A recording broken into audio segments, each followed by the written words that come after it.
দুপুরের খাবারের পর একটা অদ্ভুত নীরবতা নেমে আসে।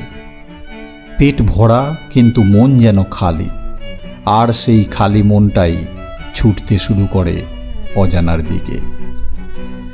গাড়িতে যেতে যেতে মনে হলো আজ আমরা কোনো জায়গা খুঁজতে বেরোইনি, আমরা বেরিয়েছি নিজেদেরই খুঁজতে।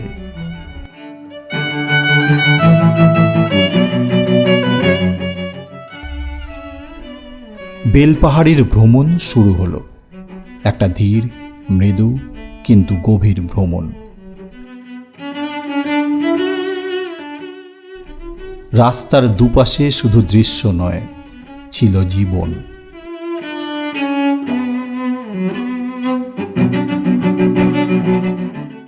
ফসলের ক্ষেত, যেখানে মাটির গন্ধে মিশে আছে মানুষের ঘাম। গ্রাম, যেখানে সময় যেন ধীরে হাঁটে। ছোট ছোট হাট, যেখানে প্রতিটা হাসি অমূল্য। আমরা গাড়ির ভেতর, আর ওরা জীবনের ভেতর।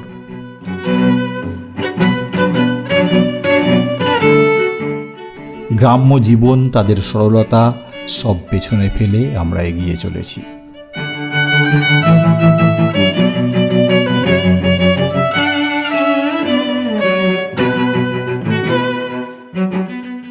গাড়ি এগোচ্ছে একটা সরু পথে, যেন একটা সুতো যা আমাদের টেনে নিয়ে যাচ্ছে পাহাড়ের কোলে।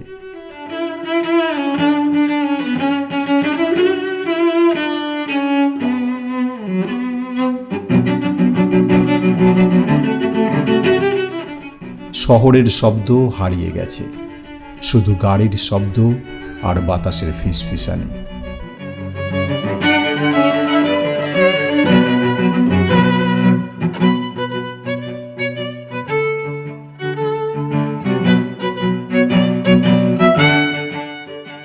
এক সময় রাস্তা বদলে গেল, পাহাড়ি রাস্তা আর দুপাশে জঙ্গল।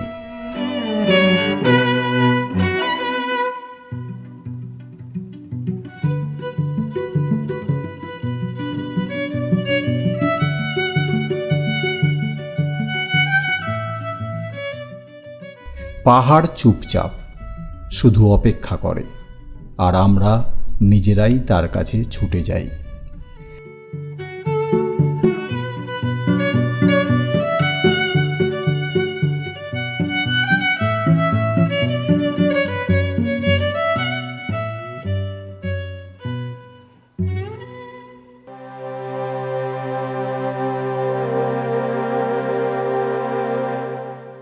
গাড়ি থামল, সূর্যের আলো গাছের ফাঁক দিয়ে ঢুকে পড়ছে।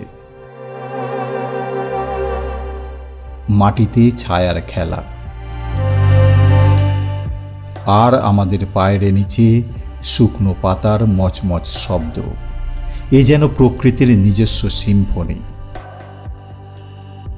এই নীরবতার মধ্যেই একটা গা ছমছমে ভাব, আর এই ভাবটাই সুন্দর।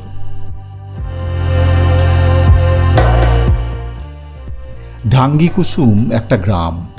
এখানে পাথর শুধু পাথর নয়, এখানে পাথর জীবনের অংশ। গ্রামের মানুষ নিজের হাতে বানায় পাথরের আসবাব।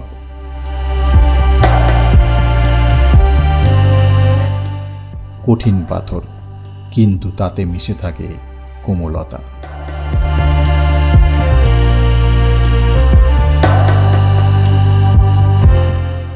তাদের চোখে কোনো লোভ নেই, শুধু টিকে থাকার এক সরল চেষ্টা।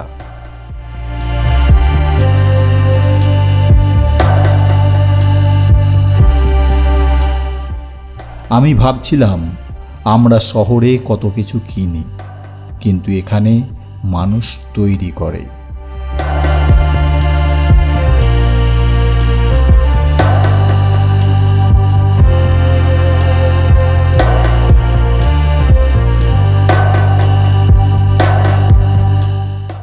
জঙ্গলের ভেতর দিয়ে পাথরের রাস্তা, প্রতিটা পদক্ষেপ যেন একটা প্রশ্ন।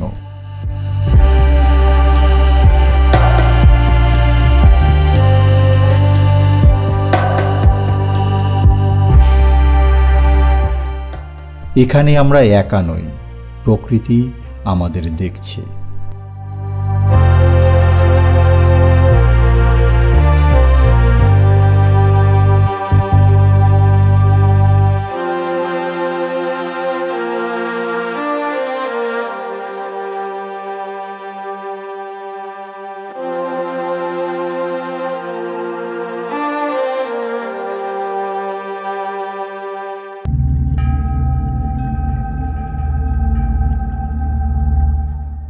এখানে কোনো মন্দির নেই, কিন্তু একটা জায়গা আছে যেখানে শিব আছেন।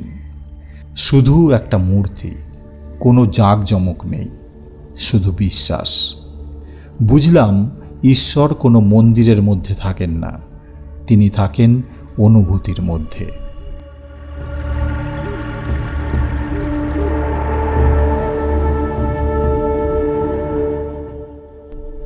শেষে পৌঁছলাম জলপ্রপাতের কাছে,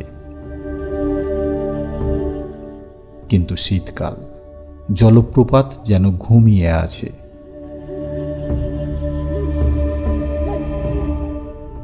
একটু একটু জল বয়ে যাচ্ছে পাথরের ওপর দিয়ে, নীরবে, ধীরে।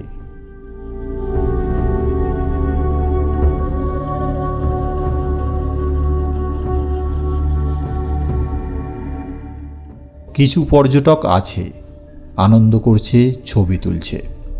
ওদের কাছে এটা একটা জায়গা, কিন্তু আমার কাছে এটা একটা অনুভূতি।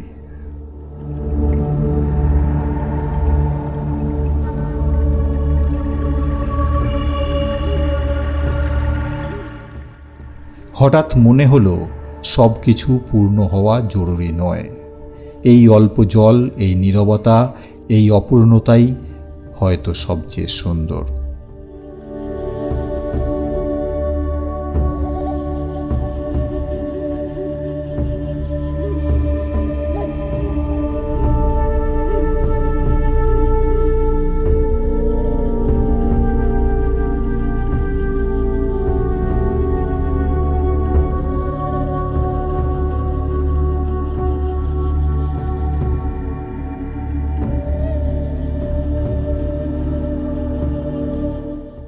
ফিরে আসার সময় পথটা আগের মতোই ছিল, কিন্তু আমরা বদলে গেলাম।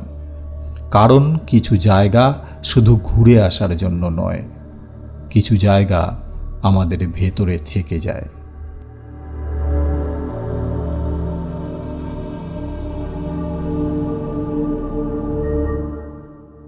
বেলপাহাড়ি কোনো জায়গা নয়, বেলপাহাড়ি একটা অনুভূতি।